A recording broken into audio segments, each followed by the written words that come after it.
Hello and welcome back. Welcome back to the TV room. David Bradley here. I'm your host. So I'm going to test the 2031 high-profile drive on this Commodore business machine in 8032. But first, I'm going to turn this around.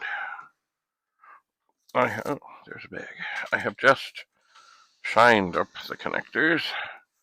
And now, of course, I always run into the thing of saying, gee, which port is which? And you see, in the old days, these cables had inserts in them. And you know what? Because this too has been sitting around for a very long time, I'm going to give this a little spritz.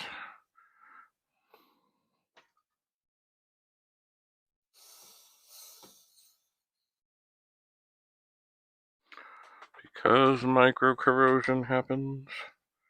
Now, they should be marked, but I believe I'm just going to work it a bit. See, that used to be, when these first came out, there were inserts in there that would only let you plug this in to the correct port. I know that this, by the way, I don't know if you can see that, there's writing on there. It says Commodore, that is definitely the way up. There's also a ground thing that no one ever fastened, because from what I remember, that's the user port, and this is the cassette port, and I should know. I really should. If I turn this on, it should squiggle. It should. So I believe that is that. Now the way these things work is that is the one that goes on the edge, that's got an edge connector, and this one, which has an end on it that you can connect more things, lets you daisy chain all kinds of things between your PET and disk drive, printer. Indeed, there was a modem and other things. Mostly it was disk drives. Could be more than one disk drive between 8, 9, 10, and 11.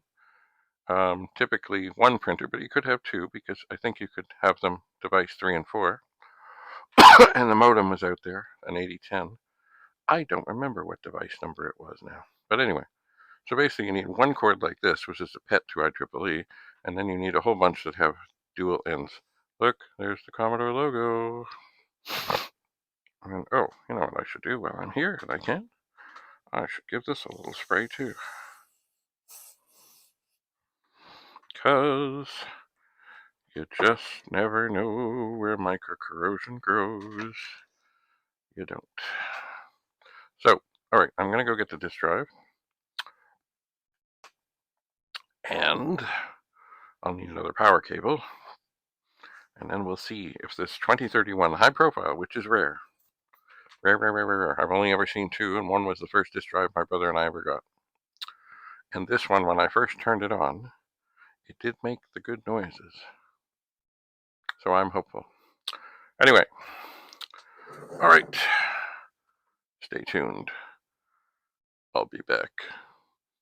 Have a lovely day. Bye for now.